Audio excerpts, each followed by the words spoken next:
BBOR Black Box Online Radio, coming to you from West Virginia. BlackBoxNerd88 on Instagram for the bonus podcast. Normally on Tuesdays, I do a segment called True Crime Talk Radio, and this one is going to be dealing with some breaking news. I've been doing a couple regularly scheduled ongoing series here on this channel, but I want to devote this segment to something that is happening now as we speak, and that is the disappearance of Gabby Petito and some new developments that have happened in that case. While this is the first time that I've talked about it, I only felt that it was appropriate to weigh in because of how much news coverage had surrounded the disappearance of Gabby Petito. If you've been anywhere near a television set or a radio or the internet in some sort of capacity, whether you're using a smartphone, a laptop, or you got some type of internet app on your TV, perhaps you've heard something about the disappearance of Gabby Petito. But I was just sitting down Saturday morning, maybe 8 or 9 a.m., and I turned on the Lord and Arts channel, one that I talk about frequently on BlackBoxOnlineRadio, and I pulled up his latest episode, and it was about the disappearance of Gabby Petito. And John Lordan covers a lot of missing persons cases. He has a show called Brain Scratch Searchlight. I highly recommend you check it out if you haven't heard it yet.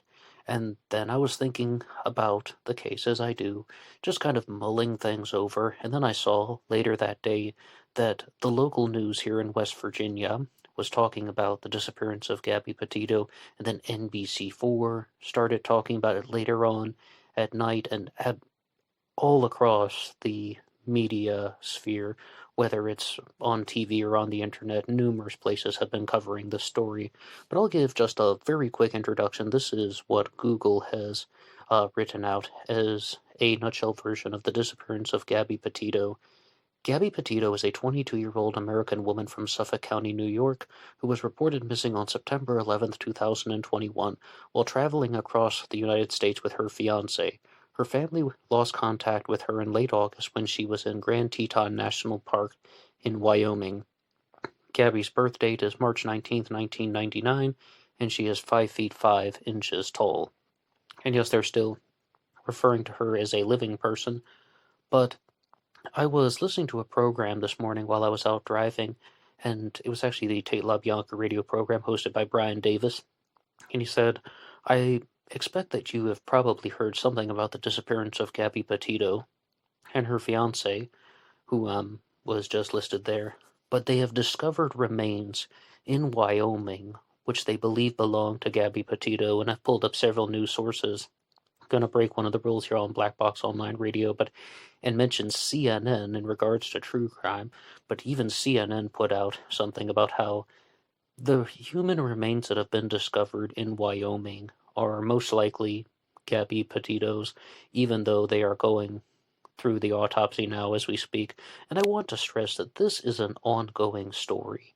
The news is happening as we are talking right now, so if there are any new developments that happen, maybe even by the time you've listened to this, something has changed, and I'm always open to correction.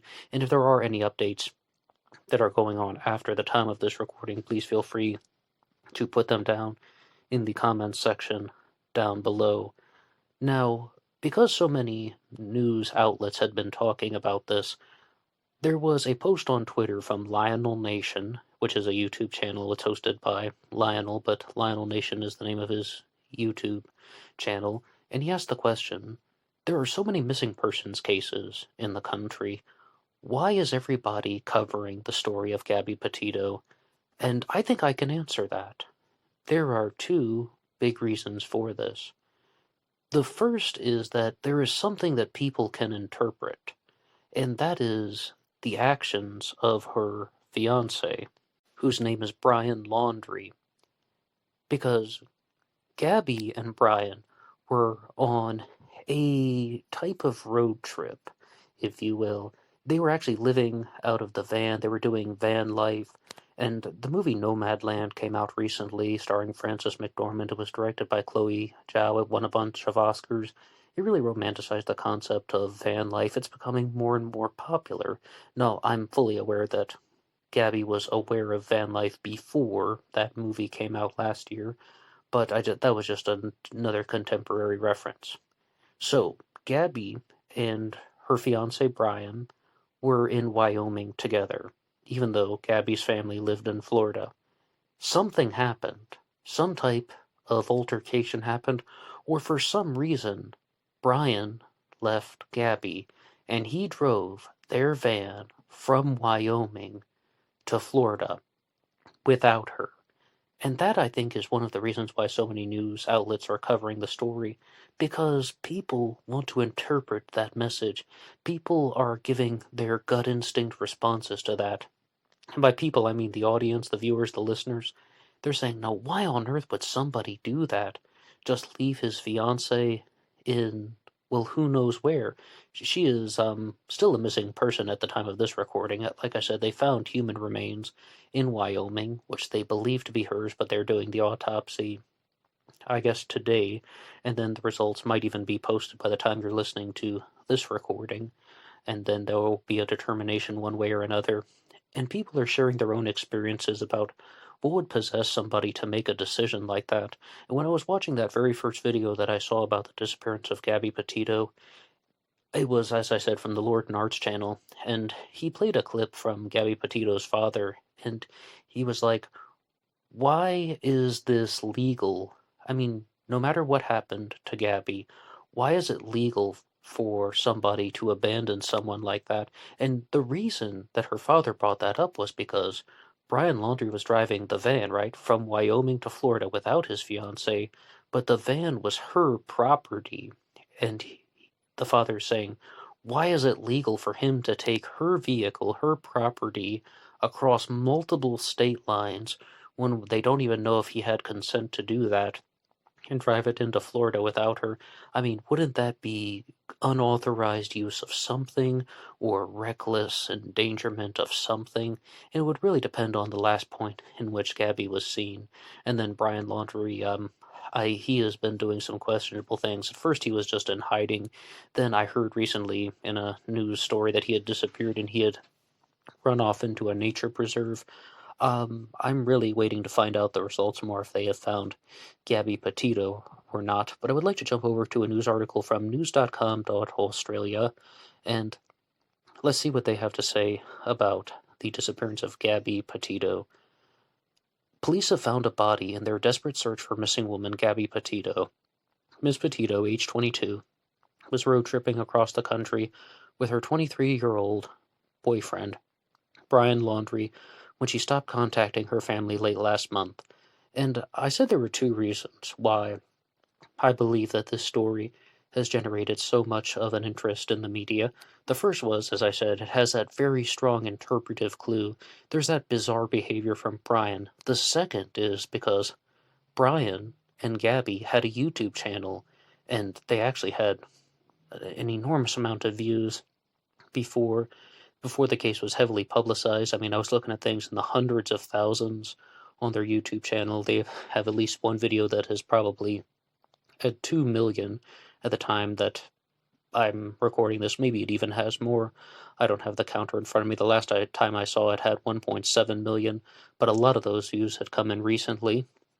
They were sharing their van life experience. So I think it's those two reasons. It's people are asking the question, what would possess somebody to drive from Wyoming to Florida after abandoning his fiancée? They're like, is this a sign of guilt? Is this the sign of an accident? Is this the sign of just a breakup? And people are giving their 2 cents on the subject. And it generates a lot of thought amongst the listeners and the viewers and the audience. And the other reason is because they had the YouTube channel. Mr. Laundrie has been named as a person of interest but vanished last Tuesday. FBI and police in Florida launched a massive search in a nature reserve 3 days after he disappeared. Ms. Petito last called her family from Grand Teton National Park, which neighbors Yellowstone National Park, on August 25th. The region where Ms. Petito disappeared reignited theories of the zone of death in neighboring Yellowstone National Park, where academics have suggested criminals could get off without retribution. A glitch in the U.S. Constitution has made the 80-kilometer strip of land difficult to police, with the part of it being Idaho and part of it being Wyoming.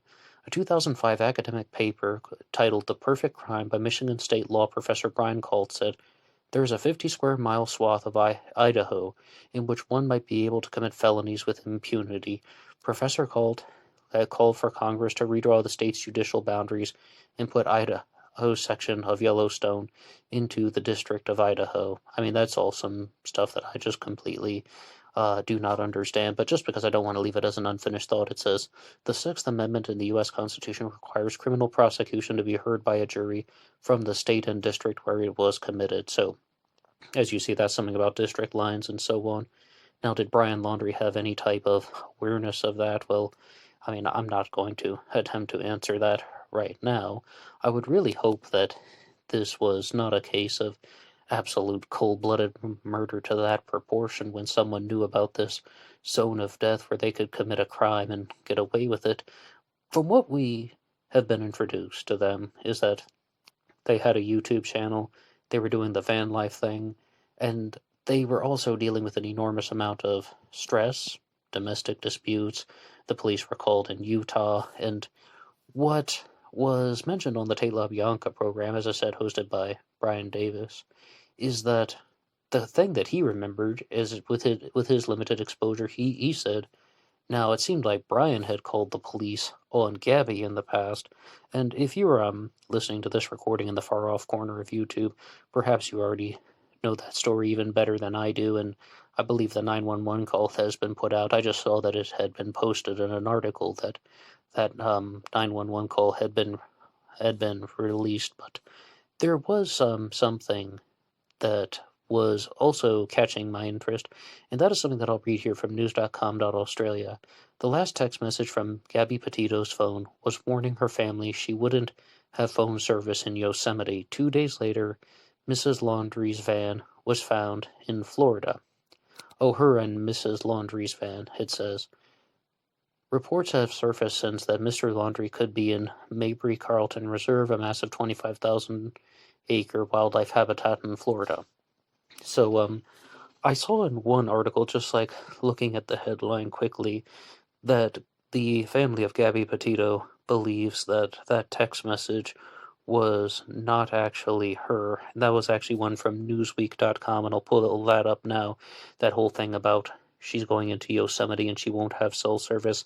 And Newsweek.com reports, Gabby Petito's mom doesn't think missing daughter sent final text from Yosemite, and this article is written by Cami Pedroja. As investigators follow multiple leads in the race to find the missing 22-year-old Gabby Petito, her mother said she doesn't believe the final text she received was from her daughter's phone. Gabby's family, who reported their daughter missing on September 11th after not hearing from her for 2 weeks, has expressed frustration at her partner, Brian Laundrie, who had been traveling with her. The two were on a months-long road trip, that says months-long, plural, in their modified camper van since July, and they've been documenting their outdoor travels. She doesn't believe it was from her daughter, Rick Staffords, an attorney for the family, told Insider, or the last text Schmidt received from her phone. Looking back now with all the facts, she believes it was not her daughter. So then you can see that someone was up to something very mischievous. But you can also get somewhat of an understanding from this about how that article that I was just reading off from Newsweek refers to her as Gabby Petito to begin the article, which I even read there, and then later on it refers to her as Gabby Petito, which goes to show that I believe the mainstream media, including Newsweek, is putting these things out very quickly, and they aren't even spell checking or fact checking, so we have to take everything, at face value, and let's leave some room for doubt, let's leave some room for skepticism, and let's question them. Oh, we can go through articles from major publications like Newsweek or news.com.au, but we should also realize that they are putting these things out very quickly, and they might make certain errors. I don't mean simply misspelling somebody's name, Pepito versus Petito, but they also are perhaps going to do the same thing when it comes to fact-checking and so on.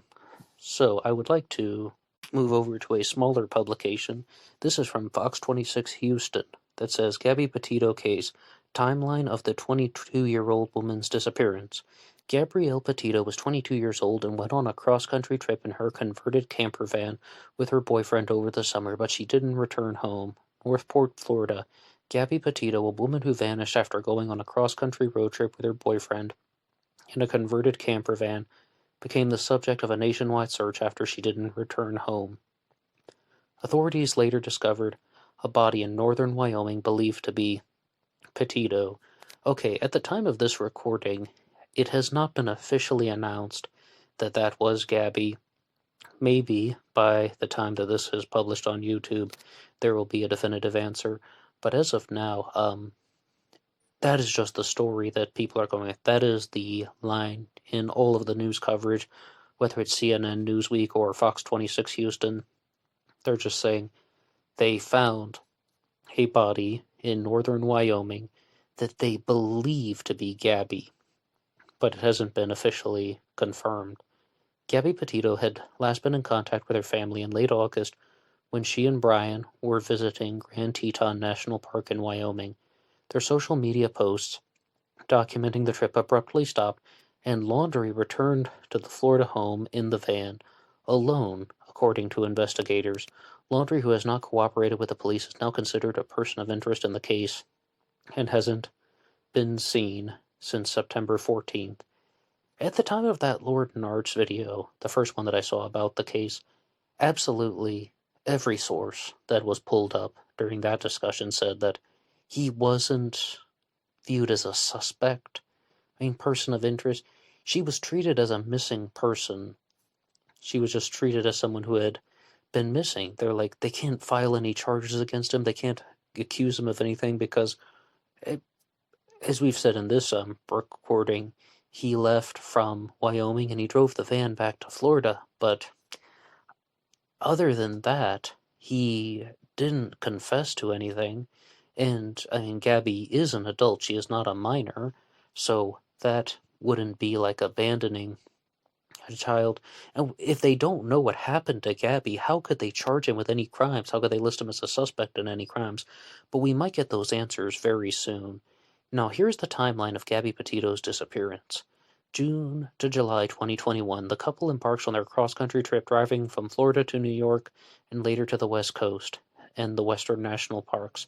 They were traveling with Petito's camper van, a white 2012 Ford Transit van with a Florida license plate, and documenting their journey on YouTube and other social media platforms. They also had numerous posts on Instagram. But about that, this source also confirms that it was Gabby's van. It says Petito's converted camper van. And that's what the father was bringing up when he's like, if this is her property, shouldn't they have been able to detain him on something, even just like unauthorized use of a vehicle or something like that? But I'm sure that he would have had permission if they had been on the road trip together to drive it. But I would just ask you guys that as a challenge question. Without any further discussion, somebody is on a road trip with his fiancée, girlfriend, significant other, partner, and then he leaves her in Wyoming and drives back to the state of Florida without her, no explanation provided. Does that make you suspicious? And also, because this is the far off corner of YouTube where we are allowed to speculate, do you think that that immediately suggests foul play? Now, Brian Laundrie is innocent until proven guilty in the United States of America, but do you think that those actions suggest foul play? You can respond in any way you want, or if you would just simply want to say, we don't have enough information based on those actions alone, or if you're somebody who thinks, absolutely that suggests foul play, why else would he do that if he had done nothing wrong? And, even abandoning someone in the middle of nowhere, that could also cause its own set of legal ramifications, which it should. If it comes down to something such as that, they get into a dispute and he just drives off and leaves her there. But you'd have to wonder, why would he immediately drive all the way back to Florida? The couple post regular updates in July of 2021 on their Instagram accounts. Petito shared a photo of her at Great Sand Dunes National Park and the Preserve in Colorado. On July 16, she shared another set of pictures at Zion National Park. On July 26, she shared another photo of her lounging in an outdoor hot tub at the Mystic Springs in Utah. August 12, 2021, the pair gets into an altercation near Moab, Utah. A witness called the police reporting a possible domestic violence situation between the two, prompting response by the police in the area. The police report and body cam video later released shows responding officers pulling the van over and had an encounter with the couple for over an hour. An emotional Gabby Petito sat in the back of the patrol vehicle on the side of the road, and laundry remained outside of their camper van as law enforcement officials sorted out what transpired. While the report and video show possible mental health concerns and tension between the two, officers ultimately determined that the events did not generate chargeable crimes. They also took steps to separate the pair. August 19th, a video uploaded to YouTube titled Van Life, Beginning Our Journey, highlights the couple's travels. The 8-minute video was on the channel called Nomadic Static. August 24th, near the end of August, Petito's regular contact with her family stopped. August 25th, Nicole Schmidt, Petito's mother, speaks to her daughter for the last time on the phone.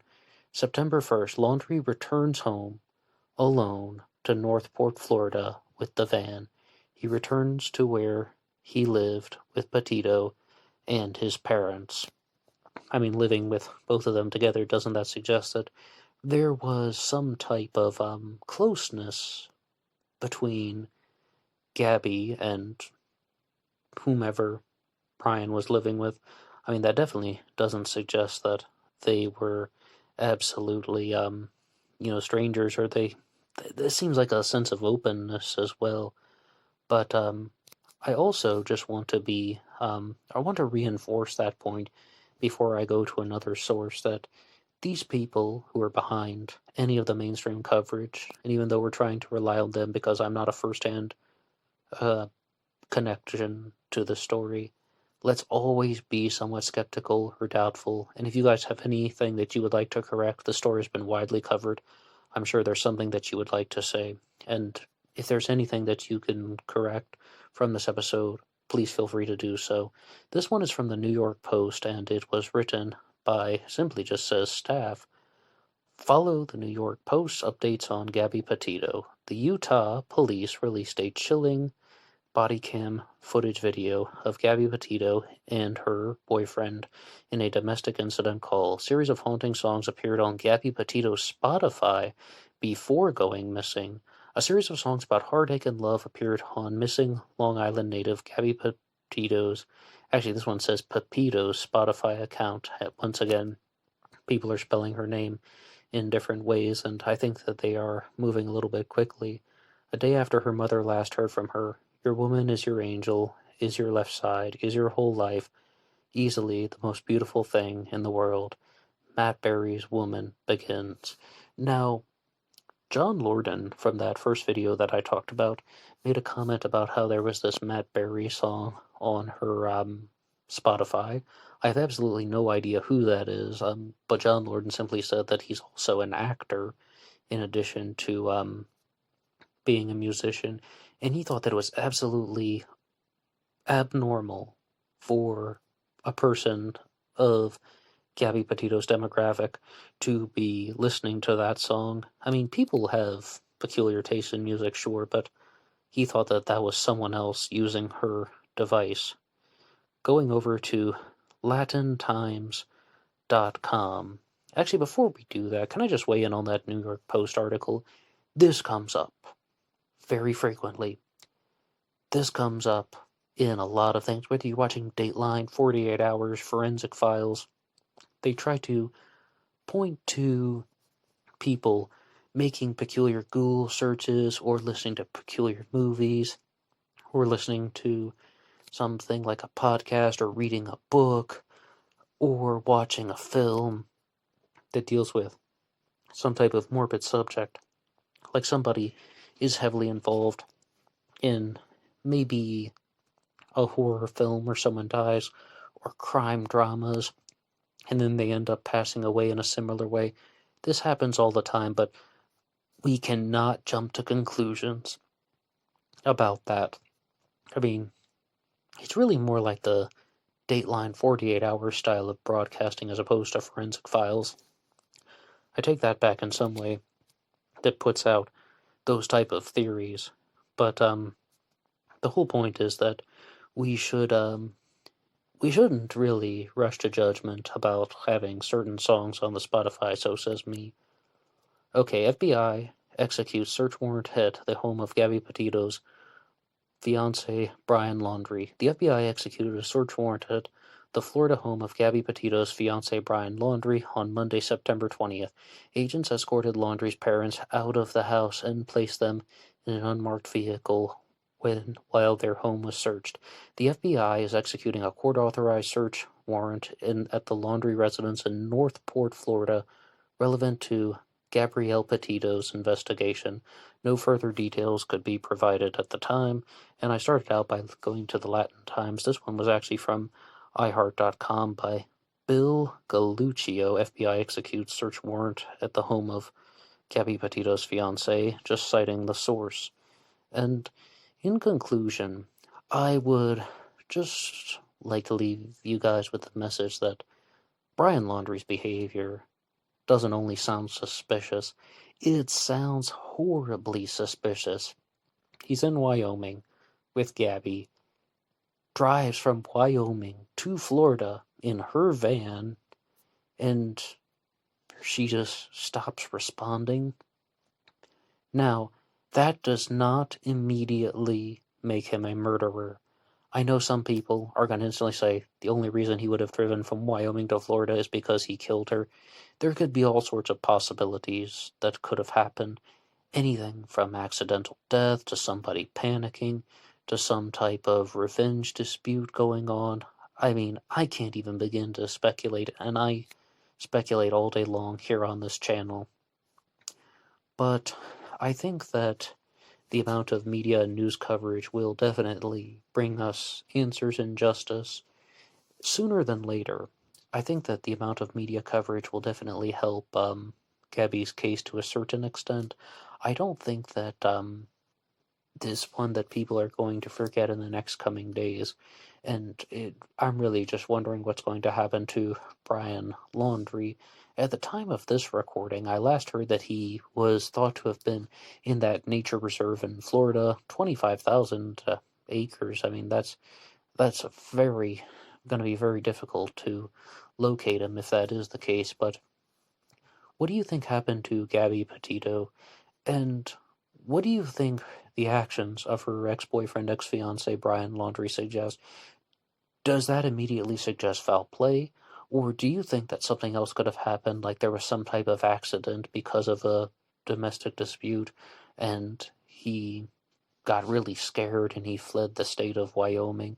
Or do you believe that one professor who was talking about the death zone near Yellowstone National Park, where people couldn't be prosecuted for crimes because of the district laws, and that there's this type of legal loophole? I mean, I don't know how commonly well known that is, and as I said, these news developments are happening very quickly. If someone knows something that I don't, that, oh yeah, well that's because there was a search for it on Brian Laundrie's computer or something like that. Okay, please share anything like that in the comment section down below. I'm being very clear. That was a hypothetical. I have not heard that there was a search for this death zone on Brian Laundrie's computer. That was a hypothetical. But you really do have to wonder what really was his plan and his intention with all of this.